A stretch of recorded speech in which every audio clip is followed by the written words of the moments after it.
Indian medical visa নিয়ে কিছু tips আপনাদের সাথে শেয়ার করব। যারা অনেক দিন ধরে ঘুরতেছেন বা অনেকভাবে ট্রাই করতেছেন কিন্তু ইন্ডিয়ান ভিসাটা করতে পারতেছেন না, আপনারা কিন্তু একটু ধৈর্য ধরে যদি প্রসেসিংটা সম্পূর্ণ করেন বা একটু চেষ্টা করেন তাহলে কিন্তু আপনি ইন্ডিয়ান মেডিকেল ভিসাটি করতে পারতেছেন।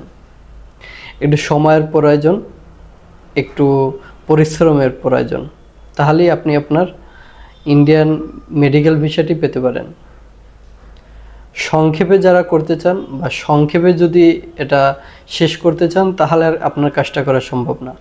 আপনি যদি সময় দিতে রাজি থাকেন, আপনি যদি নিজে একটু পরিশ্রম করতে পারেন তাহলেই আপনার ইন্ডিয়ান মেডিকেল ভিসাটি আমরা করে দিতে পারবো এই মুহূর্তে, এই সিচুয়েশনের ভিতরেও। তাই আর দেরি না করে আপনার যদি ইন্ডিয়ান ট্রিটমেন্ট নিতে হয় বা ট্রিটমেন্টটা যদি আপনার খুব প্রয়োজনীয় হয়ে থাকে তাহলে এখনই যোগাযোগ করুন আমাদের সাথে। আমাদের সাথে যোগাযোগ করার জন্য স্ক্রিনে দেওয়া ফোন নাম্বারে ফোন করুন অথবা হোয়াটসঅ্যাপে SMS করুন। আমাদের সাথে কথা বলে যদি আপনার মনে হয় আমাদের প্রসেসটি সুন্দর এবং গুছানো, এখান থেকে আপনার কাজ হবে, তাহলে আপনি আমাদের সাথে কাজ করতে পারেন।